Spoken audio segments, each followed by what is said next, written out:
Goodfellas earned Joe Pesci an Academy Award for his violent gangster performance? Let's find out how Henry Hill's criminal empire rises and falls. Teenager Henry Hill becomes intrigued by criminal life in 1955 East New York, a working-class Italian-American Brooklyn neighborhood. Gangsters drive expensive cars, wear beautiful suits, and command respect from everyone around them. Hill yearns for this power and glamour that seems impossible to achieve through legitimate means. Local Kappa regime Paulie Cicero runs operations from his neighborhood social club, overseeing various illegal enterprises with quiet authority. Hill begins working for Cicero's crew, starting with simple errands and gradually earning trust within the organization. His natural intelligence and eagerness to please make him valuable despite his mixed Irish-Italian heritage, preventing full membership. Jimmy Conway becomes Hill's primary mentor, teaching him advanced techniques for truck hijacking and cargo theft. Conway, an Irish-American gangster, cannot become a made man either, but commands enormous respect through his criminal expertise and earning potential. He operates with calculated precision, planning elaborate heists while maintaining careful distance from direct violence. Tommy DeVito joins their partnership as the volatile wildcard, bringing unpredictable energy and sudden brutality to their operations. DeVito's hair-trigger temper creates constant tension, but his willingness to commit violence makes him invaluable for enforcing respect and collecting debts. These three men form an inseparable criminal unit throughout the decade. Hill begins as a fence for Conway's stolen merchandise, learning to identify valuable goods and connect with reliable buyers. His responsibilities expand as he proves himself trustworthy and capable of handling increasingly complex criminal enterprises. Automobile theft becomes their specialty, with Hill developing sophisticated techniques for identifying targets and avoiding police detection.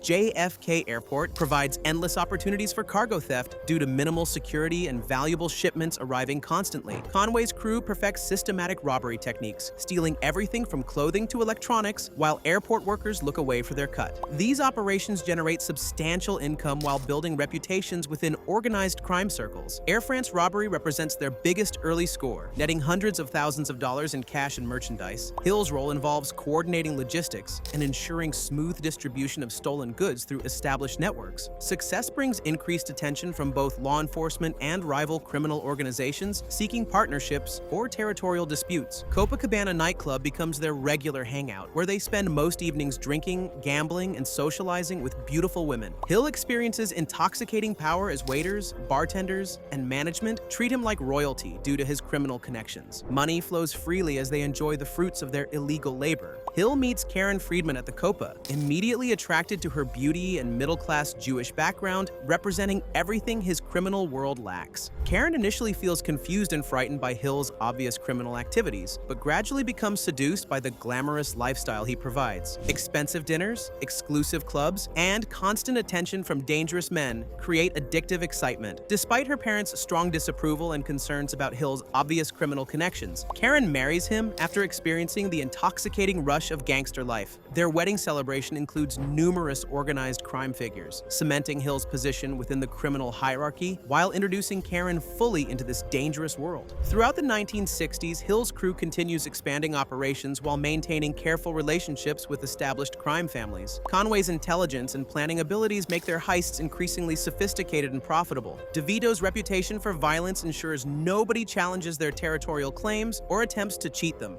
Billy Batts returns from prison in 1970 as a self-made man in the powerful Gambino crime family, expecting automatic respect from all criminal associates. During a celebration at Hill's nightclub, Batts makes insulting comments about DeVito's past as a shoeshine boy, questioning his status within the criminal hierarchy. DeVito's explosive temper ignites immediately, leading to heated verbal confrontation that escalates beyond control. Batts continues mocking DeVito despite warnings from other criminals present, apparently believing his made-man status provides complete protection from retaliation. Conway and DeVito brutally attack Batts using fists, knives, and eventually firearms in the nightclub's back room. Hill watches in horror as they beat Batts to death, realizing this unsanctioned murder of the man will bring deadly retribution from the Gambino family. Desperate to hide evidence of their crime, the three men transport Batts' corpse to upstate New York for burial in a remote location. They spend hours digging the grave while discussing potential consequences of their actions. Hill understands this murder fundamentally changes their relationship with organized organized crime hierarchies. 6 months later, Conway learns that their burial site faces development for new construction projects. Workers will inevitably discover Batts' remains, leading to murder investigations that could destroy their entire operation. Crew members must exhume the badly decomposed corpse and relocate it to another hiding place. By 1974, Hill's marriage deteriorates as Karen discovers his affair with mistress Janice Rossi. Karen confronts Janice directly at her apartment, creating public scenes that embarrass Hill within criminal circles. Their domestic problems threaten to expose sensitive information about Hill's illegal activities. Karen's desperate attempt to control Hill's infidelity leads to a dangerous confrontation where she threatens him with a loaded gun. Hill realizes his personal life has become completely unmanageable while his criminal responsibilities continue demanding his attention. Cicero insists Hill reconcile with Karen to maintain family stability. Hill travels to Tampa with Conway to collect gambling debts from a delinquent borrower, hoping distance will help resolve his marital problems. Nonetheless, the gambler's sister works as an FBI typist and provides federal agents with detailed information about Hill and Conway's criminal activities. FBI agents arrest Hill and Conway immediately upon their return to New York, ending their decade-long crime spree with 10-year federal prison sentences. Hill's comfortable criminal lifestyle disappears overnight as he faces the harsh reality of extended incarceration. Prison presents new challenges as Hill must maintain criminal enterprises while serving time. Karen becomes his primary connection to outside operations, smuggling drugs from Pittsburgh connections into the facility. Hill sells narcotics to fellow inmates, generating income to support his family during imprisonment. After 4 years, Hill receives parole but faces strict supervision limiting his criminal activities. However, cocaine trafficking offers enormous profit potential that proves impossible to resist. Hill expands his drug business despite Cicero's explicit orders against narcotics involvement. Conway organizes the most ambitious heist of their careers, robbing the Lufthansa vault at JFK Airport, containing $6 million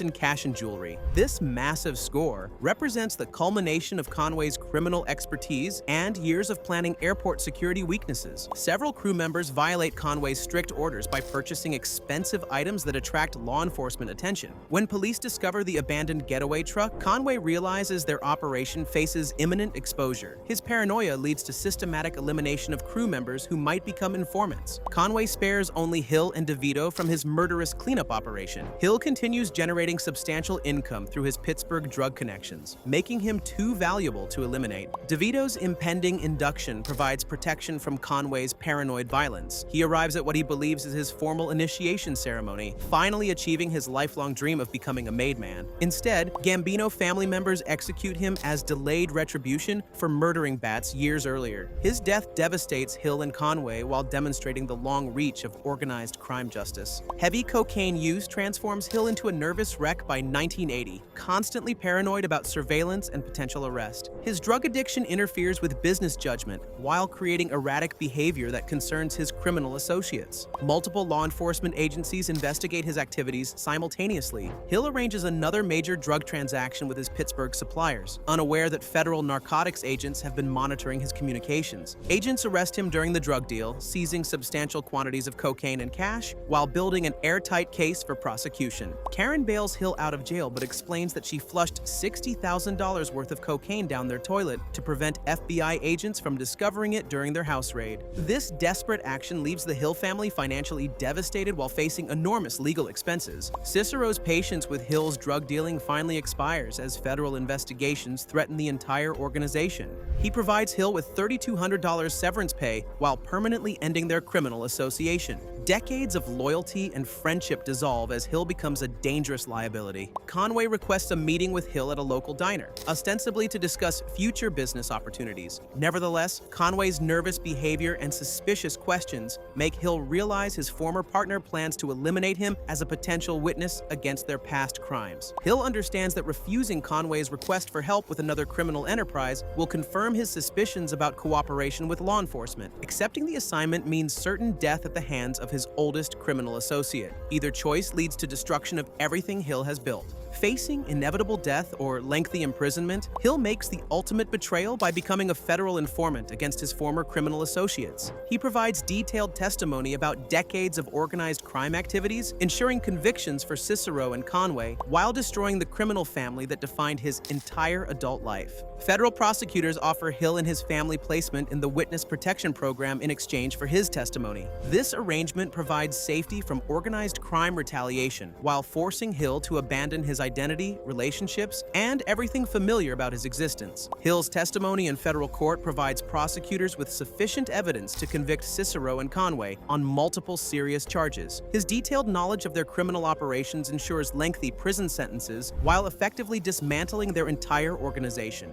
Witness protection relocates the Hill family to an undisclosed location where they must create completely new identities and lifestyles. Hill receives a legitimate job and modest suburban home, representing the ordinary middle-class existence he once despised. Hill's transformation from criminal royalty to protected witness demonstrates how the gangster lifestyle ultimately destroys everyone it touches. His betrayal saved his life but condemned him to mundane existence. What did you think about Hill's final choice? Subscribe for more crime movie breakdowns.